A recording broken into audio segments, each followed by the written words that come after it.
Ada juga kelemahan dari KPR rumah subsidi ini. Kualitas rumahnya yang standar, tinggal konsumennya aja yang pandai dalam memilih rumah KPR subsidi. Halo teman-teman, kembali lagi bersama saya Nopi Sulase Channel.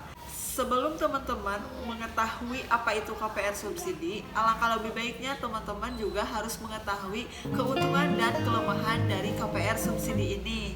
Dan akan saya jelaskan di video kali ini. Simak terus video dari saya, jangan di skip-skip, dan tolong subscribe, like, comment, and share video ini. Semoga saya tambah semangat bikin videonya.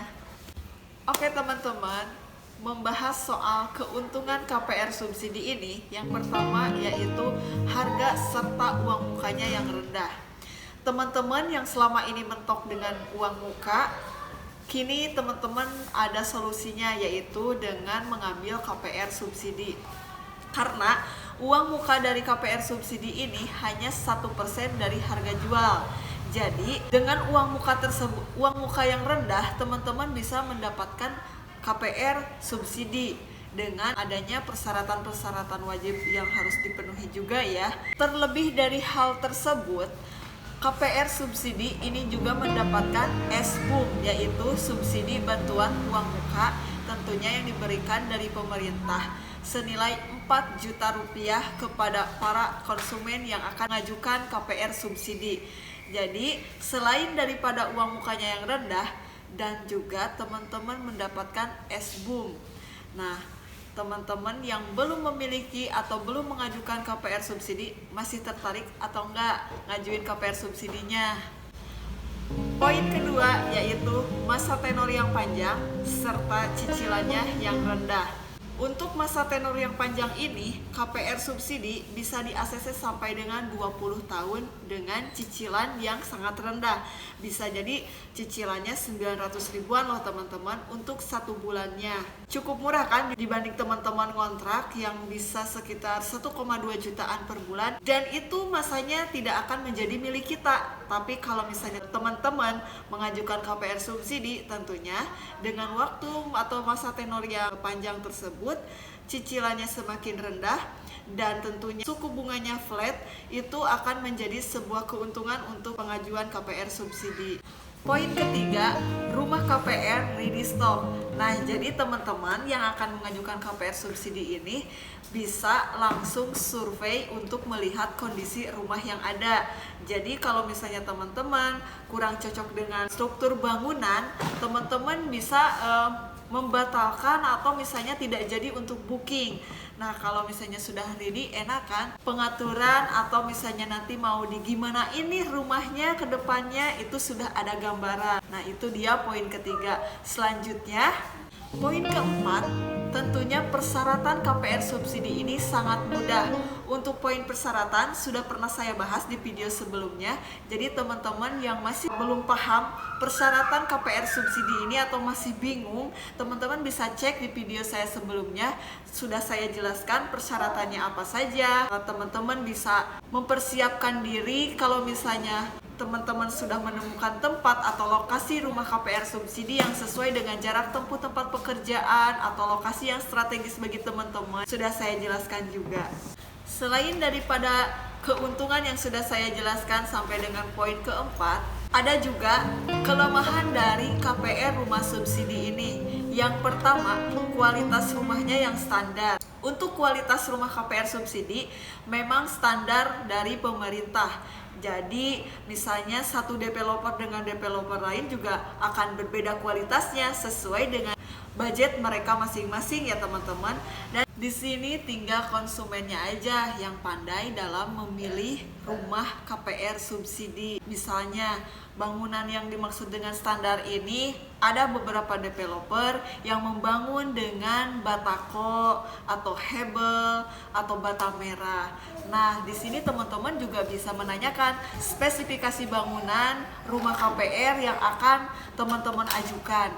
Namun perlu teman-teman ketahui bahwa rumah subsidi ini sudah dipastikan memiliki sertifikat layak fungsi dari pemerintah.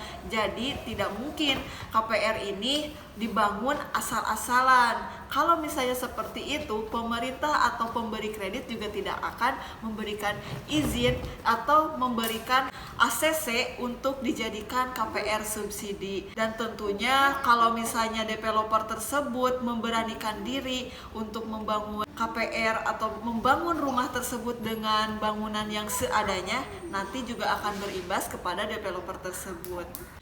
Poin kedua yaitu lokasi yang kurang strategis atau di pelosok. Kalau ini sih menurut saya tergantung kepada konsumen itu sendiri ya. Namun memang betul pembangunan KPR subsidi ini berada di pelosok, jadi bukan di tengah-tengah kota. Kalau misalnya KPR subsidi ini dibangun di area perkotaan, otomatis nilai jual tanahnya pun akan tinggi dan tidak terkejar untuk dijadikan KPR.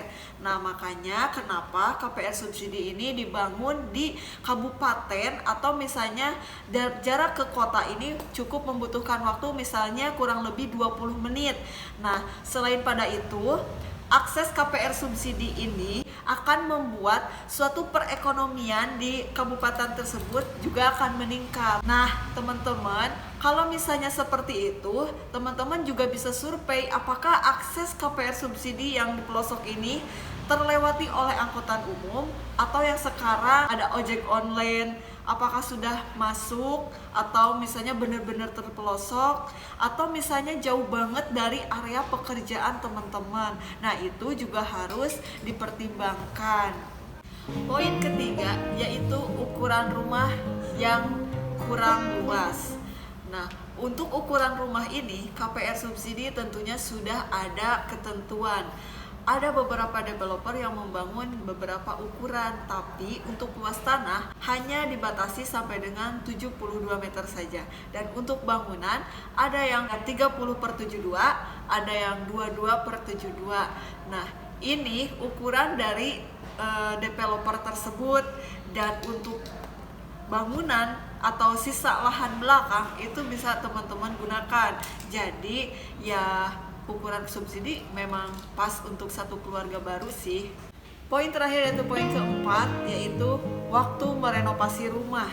Untuk rumah KPR subsidi ini ada batasan waktunya. Dan seperti pada video sebelumnya, KPR subsidi ini memiliki batasan waktu kalau teman-teman ingin merenovasi, yaitu setelah berjalan 5 tahun. Nah, kalau misalnya teman-teman mau merubah misalnya tampak muka atau misalnya ada menambah bangunan di belakang seperti membangun kamar atau yang lainnya, atau misalnya yang lebih ekstrim lagi, kalau misalnya memiliki dana berlebih mau ingin mendak cor itu setelah 5 tahun. Nah, mungkin itu saja keuntungan dan kelemahan yang bisa saya share ke teman-teman yang akan melakukan pengajuan KPR subsidi dimanapun berada.